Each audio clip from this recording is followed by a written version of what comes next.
This is Our News, the weekend edition. And on the broadcast tonight, the Bahamas Union of Teachers expresses concerns over the reopening of those Dorian-affected schools in Abaco and Grand Bahama. Ahead tonight, the union's president slams the ministry's lack of preparation. Plus, TD Jakes' United Mega Care donates to Grand Bahama. And the Bahamas AIDS Foundation gears up for its annual Red Ribbon Ball.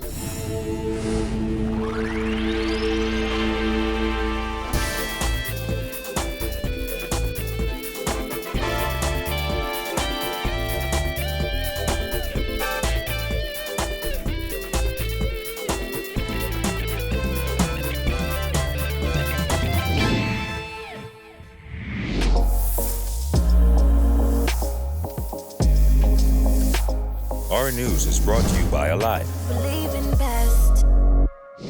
Good evening, I'm Andrew Knowles, and thanks so much for joining us. Topping news tonight, the Bahamas Union of Teachers is slamming the Ministry of Education's response to teachers affected by Hurricane Dorian. President of the BUT, Belinda Wilson, said the ministry has no plan and questioned if in fact schools on those islands were ready to welcome back teachers and students. Gillian Gray has details. As students on those storm-ravaged islands returned to the classroom this week, Bahamas Union of Teachers President Belinda Wilson said she believes the move to open schools was a knee-jerk reaction from the ministry because of comments she made in the media. Wilson slammed the ministry's response in the aftermath of Hurricane Dorian and said more than a month after the deadly storm, there is no plan. They don't know what they're doing. They have no action plan and they don't know what they're doing. After Hurricane Dorian, we know that there was major destruction. And we expected the Ministry of Education to do their full assessment, to invite the union to do the assessment with them.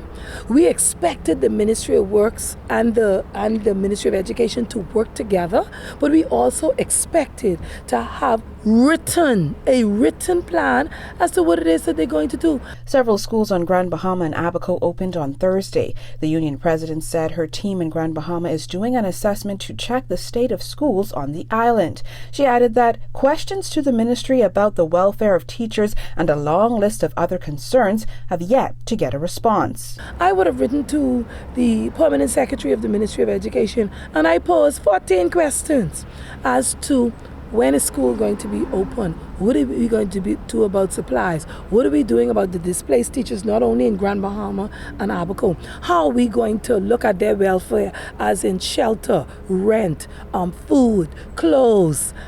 How is it that we're going to look at their mental well-being? Well, I'm still waiting for a response. So the Ministry of Education needs to get its act together. And I hate to say it because we had some hope and we thought that education was getting better, but it's worse. Wilson also expressed concern over the fact that a large number of school-aged children who evacuated to the capital are not enrolled in school. Nonetheless, those who are have inflated class numbers to about 45 to 50 students per class, and the union says they're concerned about insufficient furniture in the classroom to accommodate them. I'm still not pleased with the placement of our Abaco teachers. That's also a concern. I believe that they would have placed them too soon. There's still a lot of them who need to go back to Abaco to get some of their personal items. They don't have supplies. And let me tell you the most ignorant thing. You have principals and administrators who are asking displaced teachers from Abaco to present them with lesson plans and mark books this week. I mean, how stupid can you get? I can't put it no other way. How stupid can you get? The person don't have food, they don't have clothes, they don't have somewhere to live, they don't have transportation. They're now trying to get a footing. They've been placed in schools, which means that they are misplaced. They're in a new environment.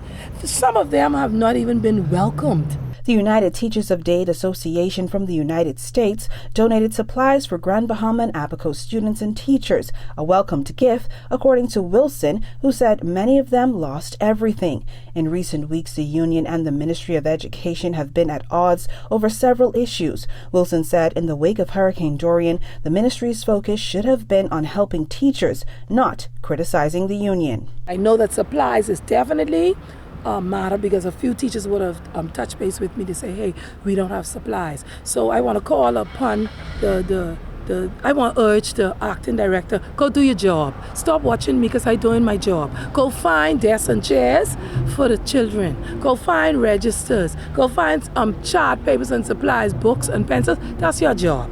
Go make sure that the Department of Education is running smoothly on a day-to-day basis. Don't watch nothing. Don't watch me. I'm doing my job. Reporting for Our News Weekend, I'm Jillian Gray. Well, more than a month after Hurricane Dorian devastated Abaco and parts of Grand Bahama, many are still trying to come to terms with the impact of the Category 5 storm. Hurricane historian Wayne Neely says the monster storm was record-breaking in many ways. Our Jasmine Brown reports. Neely says while Dorian has resulted in record-breaking deaths and devastation, it has also put the Bahamas on the top of a list many would not want to be on. According to the veteran weatherman who has written several books on the subject, the Bahamas now ties with the United States for the countries directly hit by Category 5 storms. When Dorian formed, when Dorian became the fourth tropical cyclone of Category 5 intensity in the Bahamas, what that did, that made the Bahamas the number one. That ties with the state of Florida for the most Category 5 hurricanes in the region. So the Bahamas officially has number one. That's in terms of Category 5 intensity hurricanes impacting an individual country. 4 Category 5 hurricanes have made landfall in the United States. The most common state to be hit is Florida, which was hit by Michael in 2018, Andrew in 1992, and the Labor Day hurricane of 1935. Louisiana and Mississippi were both hit by Camille in 1969. According to Neely, 4 Category 5 storms have made landfall in the Bahamas. There were Category 5 storms in 1932 and 1933, and Hurricane Andrew in 1992, and then Dorian. There were 4 Category 5 hurricanes. The first one was called the Great Abaco Hurricane of 1932. Back in the 1930s, they never named storms. They named them after the city or island they were devastated. It was the Great Abaco Hurricane of 1932. Then in 1933, you had the Category 5 Cuba Bronxville Hurricane of 1933. That storm devastated Eleuthera, and that Great Abaco Hurricane of 1932 devastated the island of Abaco, and that killed 18 persons on record. Then you had Hurricane Andrew of 1992, which killed 4 persons, with 3 directly storm-related, and Dorian's the 4th, which occurred this year. Dorian became the 5th Category 5 hurricane since 2016, but Neely insists storms like Dorian are still rare. Since records began in 1851, there have been 35 Category 5 storms, with the first coming in October 1924.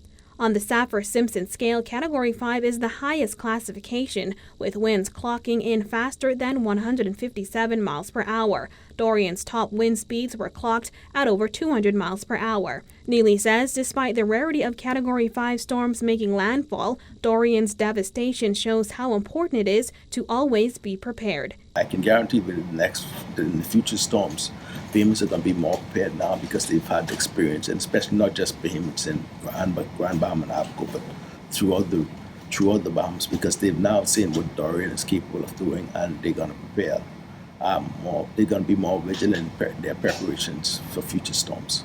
Reporting for Our News, I'm Jasmine Brown. Well, it's been nearly 7 weeks after Hurricane Dorian, and relief continues to come in for those impacted. Over on Grand Bahama, an organization founded by a well-known pastor is making their presence felt in a pretty big way. Here's our Kyle Joaquin.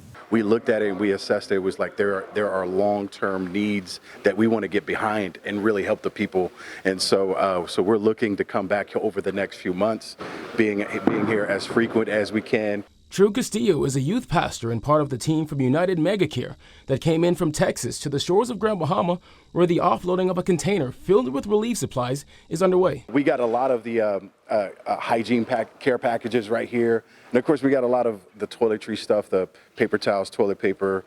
We have meals that we got so people could come together and just make a real quick meal.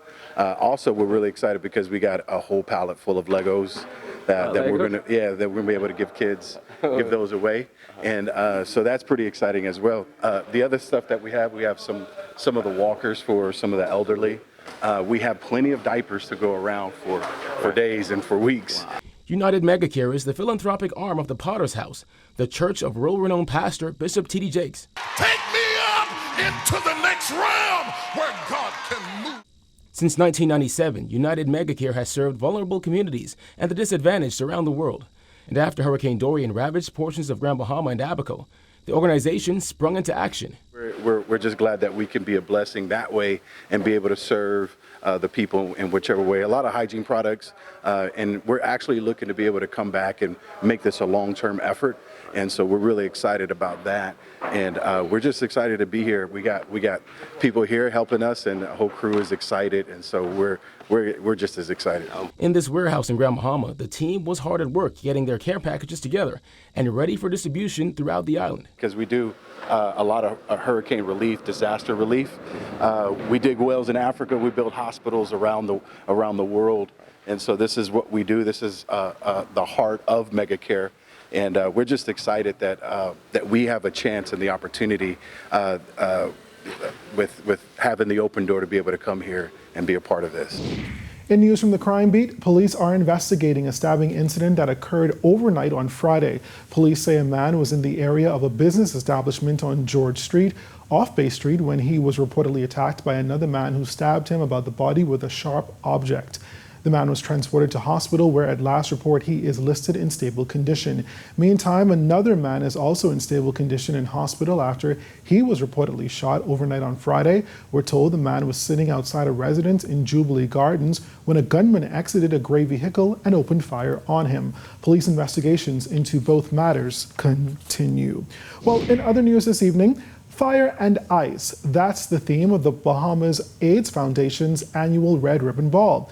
The red carpet event will be held on November 23rd, and president of the foundation, Camille Lady Barnett, said they hope to raise about $90,000 to assist 100 children and their families. It costs approximately $200,000 a year to operate the foundation, and a sizable chunk of that goes towards operating the outreach program for the kids and adolescents. We say it's approximately $2,000 per child, and we have anywhere from 80 to 100 kids depending on the year. We are hoping to raise at least $90,000 at the ball. In any other year, I would have said $100,000, but I think given what's happening in our community right now, 90 is probably a more realistic figure. And you see, if it costs $200,000 to operate the foundation, and we hope that we can get 90, we still have a long way to go. Barnett added that 7,000 people, or 2% of the population, is affected by the disease, and as such, the need to continue the fight is great. She said they have received some evacuees from Hurricane Dorian who are in need of assistance, and have also partnered with international agencies who specifically want to help hurricane victims affected by the disease. Barnett said the event promises to be a blow-away night. We have Visage on board for a night of serious partying, Wildflowers events on occasions, and Zaymar using their magic touch to transform the ballroom to fire and ice. Fabulous prizes, including gifts from luxury retailer John Bull, trips to exciting locations, including a fabulous trip to Tuscany with the assistance of Commonwealth Brewery. Mouth-watering food from the chefs of Atlantis, served with the delicious wines of Commonwealth Brewery. Sponsors for the event include Cable Bahamas, John Bull, J.S. Johnson, Zaymar, and more. Director of Sales for the Zaymar Group of Companies, Keandra Gardner, said this year's event is close to their heart as they've experienced the loss of a family member from the disease. This year is a very special year because we've lost our family member who was infected. And so it is important for us to continue doing the work and supporting the work. This year is very dear and special, and because of that, we again will be throwing our full weight behind everything that the foundation is doing to raise funds for the cause. I will encourage everyone to come out and see what the dynamic duo of Zaymar and Wildflowers will be putting together for you. Well, still ahead tonight, find out the role of Grand Bahama churches in the relief efforts on that island. That story and more when Our News, the Weekend Edition, returns.